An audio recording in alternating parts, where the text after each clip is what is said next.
Pooja plastic bottles fit every lifestyle, leak-proof, durable and made from 100% safe virgin plastic. Pooja plastic bottles. Sip smart, sip fresh. Honey trap यानी हुस्न के जाल में फंसाकर पहले blackmailing, फिर फिरौती और लाखों करोड़ों की काली कमाई। मध्य प्रदेश में साल 2019 में जब पहली बार हनी ट्रैप गैंग का खुलासा हुआ तो हर कोई सन्न रह गया था। इसके शिकार बिजनेसमैन से लेकर राजनेता तक हुए थे। इसके ठीक 6 साल बाद एमपी में एक बार फिर से हनी ट्रैप का जिन्न बाहर आ चुका है। इसके शिकार केवल बिजनेसमैन ही नहीं बल्कि और कई लोग हो सकते हैं। दिलचस्प बात यह है कि एक बार फिर से 2019 के हनी ट्रैप गैंग की सरगना ही एक बार फिर से 2026 में कटघरे में खड़ी है।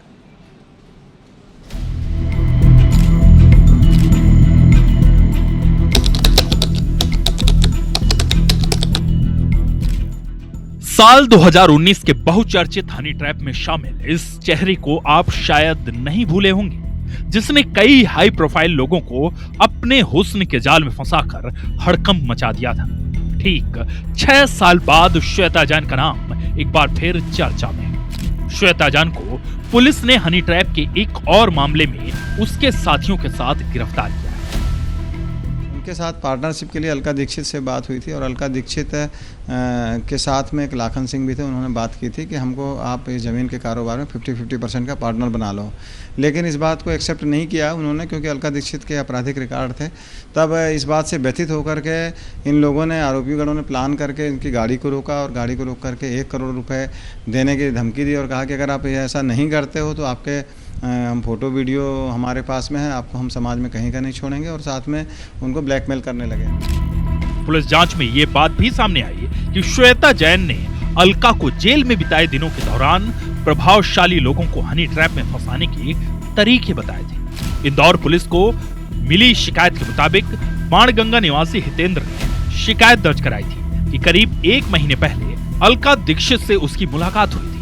अलका और उसके साथियों ने जमीन के सौदों और व्यापार में 50% हिस्सेदारी का दबाव बनाया। जब हितेंद्र ने इनकार किया तो गैंग ने उसे हनी ट्रैप में फंसाने की साजिश रची। एक युवती के जरिए आपत्तिजनक वीडियो और फोटो तैयार कर लिए और 1 करोड़ रुपए की मांग की। नहीं देने पर फोटो वीडियो वायरल करने की धमकी। पुलिस रिकॉर्ड के मुताबिक अलका दीक्षित पर 17 से ज्यादा आपराधिक मामले दर्ज हैं। वो पहले शराब तस्करी से जुड़ी थी, बाद में ड्रग कारोबार में भी सक्रिय हो गई। पुलिस को आशंका है कि अलका और उसके साथी लंबे वक्त से बड़े कारोबारियों, प्रॉपर्टी डीलरों और राजनीतिक हस्तियों को निशाना बनाकर उगाही कर रहे हैं। ये घटना गंभीर होने के कारण रात में ही पूरा ऑपरेशन करते हुए अलका को और इसके लाखन को और इनको इसके लड़के को उठाया गया, और अब इनके इस प्रकरण में 2 और लोग शामिल हैं, जिसमें एक श्वेता जैन शामिल हैं और एक और व्यक्ति शामिल हैं, जिनको आरोपी बनाया है। इन 5 को हिरासत में लिया गया है। खास बात यह है कि इंदौर क्राइम ब्रांच ने इस मामले में इंटेलिजेंस ब्रांच के हेड कांस्टेबल विनोद शर्मा को भी गिरफ्तार किया है। बताया जा रहा है कि विनोद लगातार अलका के संपर्क में था। आरोपियों में पुलिसकर्मी नहीं शामिल है। विनोद शर्मा की भूमिका संदेहास्पद इसलिए नजर आ रही क्योंकि आरोपियों से संपर्क में था। यदि ऐसा लगता है कि ये भी इस व्यक्ति भी आरोप में शामिल होगा तो इसके खिलाफ भी कार्रवाई की जाएगी। 2019 में इंदौर नगर निगम के तत्कालीन इंजीनियर हरभजन सिंह की शिकायत पर हनी ट्रैप के बड़े सिंडिकेट का भांडाफोड़ हुआ था, जिसमें नेताओं से लेकर अफसरों तक अश्लील वीडियो के जरिए ब्लैकमेल किया जा रहे थे। ताजा मामले की जांच अभी शुरुआती स्टेज में। आने वाले दिनों में इससे जुड़े कई चौंकाने वाले खुलासे हो सकते हैं। Bureau report, IBC 24। तो हनी ट्रैप का जो जिन्न 2019 में मध्य प्रदेश में निकला था, 2026 में जब वो जिन्न फिर से निकला तो वही लोग मास्टरमाइंड थे, वो लोग फिर से कटघरे में खड़े दिखे हैं। लेकिन सवाल यह है कि हनी ट्रैप आखिर ऑपरेट कैसे होता है, काम कैसे करता है। सिलसिलेवार तरीके से ग्राफिक्स के जरिए आपको समझाने की कोशिश करते हैं कि आखिर मध्य प्रदेश में ये हनी ट्रैप ऑपरेट हो कैसे रहा है। सोशल मीडिया या मैसेजिंग ऐप पर पहले एक फर्जी प्रोफाइल तैयार की जाती है, फिर फ्रेंड रिक्वेस्ट भेजी जाएगी, दोस्ती या रिश्ते का नाटक ये लोग शुरू करते हैं, आपसे बड़ा करीब का बॉन्ड स्टैब्लिश करने की कोशिश करते हैं।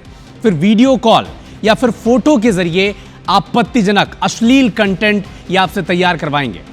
दोस्ती को रिश्तों में तब्दील करने के लिए ये इंटीमेसी का सहारा भी लेते हैं। बाद में उसी कंटेंट से आपको ब्लैकमेल किया जाता है, आपसे पैसे मांगे जाते हैं। पैसे नहीं देने पर इसे वायरल करने की धमकी, ब्लैकमेलिंग आपसे की जाती है। अब अगला सवाल यह है कि कारोबारी आखिर इसके निशाने पर क्यों आ जाते हैं? क्यों कारोबारी ही इनके टारगेट में रहते हैं? क्योंकि उनके पास होता है मोटा पैसा, प्रतिष्ठा और पैसा दोनों दांव पर लगे होते हैं। बदनामी का डर होता है। कई लोग ऐसे होते हैं जो इस ट्रैप में फंस तो जाते हैं, लेकिन पुलिस के पास जाकर शिकायत नहीं कर पाते, क्योंकि इनसे उनकी प्रतिष्ठा धूमिल हो सकती है। बिजनेस कंटेंट के चलते और उनके कॉन्टैक्ट्स के चलते उनका डेटा आसानी से मिल जाता है। यानी ये इजीली पेनिट्रेटिव एक चीज़ बन जाते हैं हनी ट्रैप ऑपरेटर्स के लिए, इसीलिए इन्हें सबसे आसानी से टारगेट किया जा सकता है। लेकिन इसके आगे सवाल ये है कि इससे बचा कैसे जाए, बचाव के तरीके क्या हैं?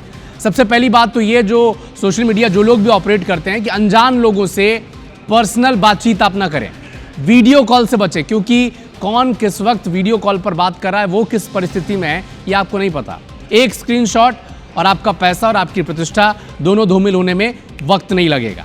किसी को भी अपने निजी तस्वीरें, पर्सनल फोटोज या वीडियो शेयर ना करें। संदिग्ध लिंक या प्रोफाइल पर क्लिक ना करें। पुलिस या साइबर क्राइम सेल में शिकायत करें अगर आप इस ट्रैप में आ चुके हैं। बिल्कुल भी ना कतराएं कि आपकी प्रतिष्ठा दांव पर लग जाएगी। ये पूरा गिरोह है और जब तक आप इनसे डरते रहेंगे तब तक आपको ये लूटते रहेंगे, चूसते रहेंगे और आपका पैसा हड़पते रहेंगे।